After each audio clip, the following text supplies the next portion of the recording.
Has it already been a week? I guess that just proves that time really does fly when you're having fun. And we do have a lot of fun around here. A special scripture today.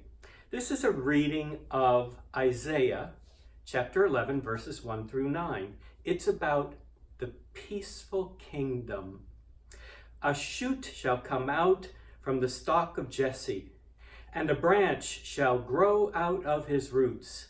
The Spirit of God shall rest on him, the Spirit of wisdom and understanding, the Spirit of counsel and might, the Spirit of knowledge and the awe of God. His delight shall be in the fear of God. He shall not judge by what his eyes see, or decide by what his ears hear, but with righteousness he shall judge the poor and decide with equity for the meek of the earth. He shall strike the earth with the rod of his mouth, and with the breath of his lips he shall kill the wicked. Righteousness shall be the belt around his waist, and faithfulness the belt around his loins. The wolf shall live with the lamb. The leopard shall lie down with the kid, the calf and the lion and the fatling together, and a little child shall lead them. The cow and the bear shall graze. Their young shall lie down together, and the lion shall eat straw like the ox. The nursing child shall play over the hole of the asp, and the weaned child shall put its hand on the adder's den. They will not hurt or destroy on all my holy mountain, for the earth will be as full of the knowledge of God as the waters cover the sea. The word of God for the people of God. Thanks be to God. You heard it here. We have heard, and we will tell the story. As you might imagine, Coco has written a poem for you. The title of her poem is Talk the Walk. There are those who always seem to be on the run, sometimes to finish chores, sometimes for fun. Others will encourage them to walk and not be in such a hurry, always scampering and scooting about in such a scurry. When we walk, we begin with both feet on the ground. At some point, one foot has to move, I've always found. Up in the air and back down. If that was the left, it's time for the right. Walking means this: one or both not taking flight. To break into a run isn't just walking very fast, no, not at all.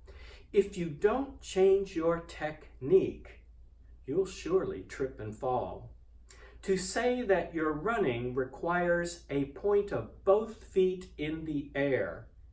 It is for sure that one's 2 feet, the ground they'll never share. It could be that we need both walking and running if we're able. Just ask the tortoise or the hare in that famous fable. It all boils down to this, in my humble view. The best exercise is the one you actually do.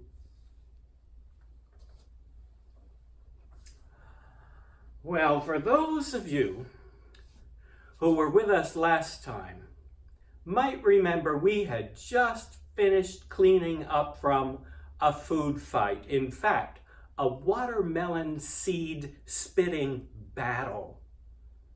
So, of course, peace was one of the main themes in that video. Today we also talk about peace and the peaceful kingdom. One of our beloved friends in history was St. Francis, who had a mysterious and legendary understanding of peace in the kingdom, peace within people, peace within animals, peace between and with people and animals. Coco and I have a dear friend, Kathy, who lives in Keene, New Hampshire, which I think New Hampshire is like a big city outside of New York or something like that. Kathy loves animals, and Kathy not only loves St. Francis, but she has a particular fondness for the legend of St. Francis and the wolf. In her home, she has several statues that show this, and now we have one here in our home as well.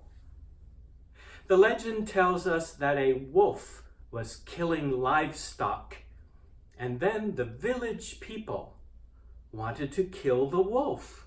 So much killing. The villagers asked St. Francis to help. After all, he could talk to the animals, and the animals could talk to him. St. Francis found the wolf, and the wolf told St. Francis that he had been abandoned. He had been left behind by his family, and all he wanted was something to eat. The legend goes that St. Francis and the wolf had quite a lengthy conversation, and then the wolf told St. Francis that he was sorry for what he had done. Together they came back to the village, not being accepted at first, but eventually being accepted. In the end, the wolf became the protector for the people of that village. Our friend Kathy told us this story when we visited her in New Hampshire on a long road trip 3 years ago. In that same visit, she said she had something to give to us, and as she reached into a paper bag and pulled out this beautiful ape, which was in fact made in Keene, New Hampshire, she said, "Take him home. I just don't know what his name is." Coco and I looked at each other and we thought, we do. His name is Francis. Whenever we look at Francis, we are reminded of that possible peaceful kingdom and that wonderful Isaiah reading about how the coming Messiah would bring about a time when no one will live in fear of another. It was there, the last verse of what we read earlier. They will not hurt or destroy on all my holy mountain, for the earth will be as full of the knowledge of God as the waters cover the sea.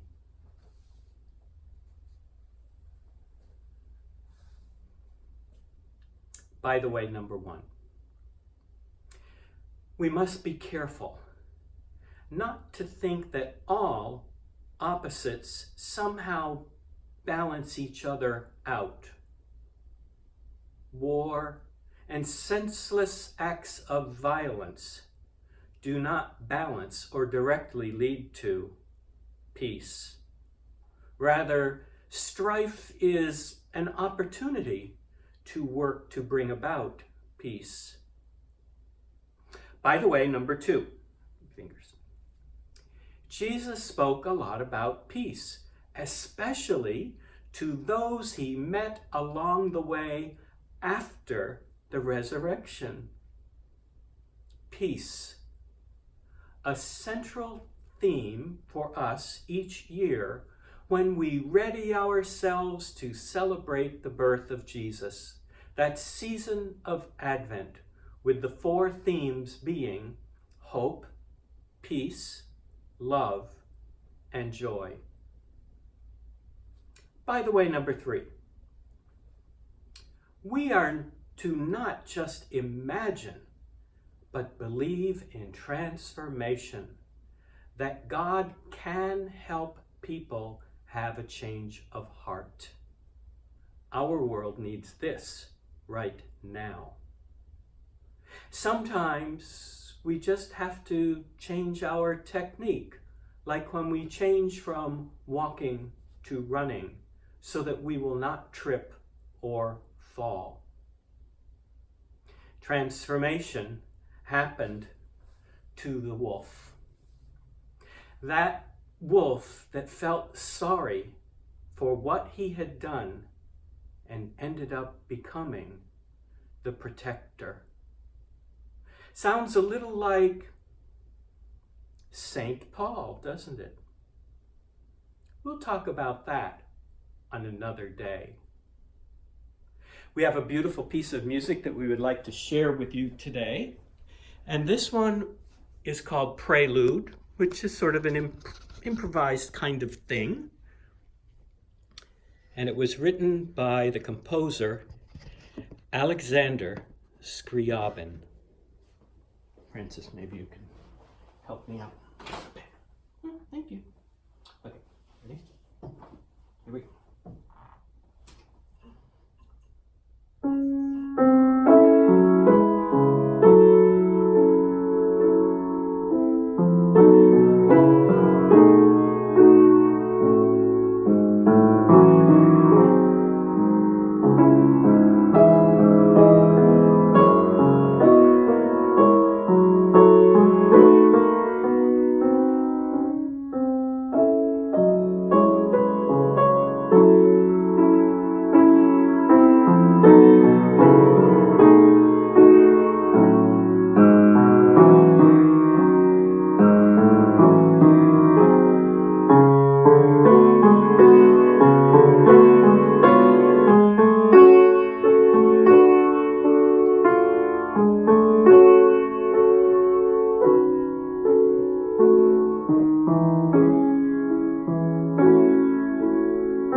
A watermelon seed. Francis, fold your hands. It's time for the prayer of St. Francis. Lord, make me an instrument of your peace. Where there is hatred, let me bring love. Where there is injury, let me bring pardon. Where there is discord, let me bring union. Where there is error, let me bring truth. Where there is doubt, let me bring faith. Where there is despair, let me bring hope. Where there is darkness, let me bring your light. Where there is sadness, let me bring joy. O Master, let me not seek as much to be consoled as to console, to be understood as to understand, to be loved as to love. For it is in giving that one receives. It is in self-forgetting that one finds. It is in pardoning that one is pardoned. And it is in dying that one is raised to eternal life. Amen. May God bless you today. Amen.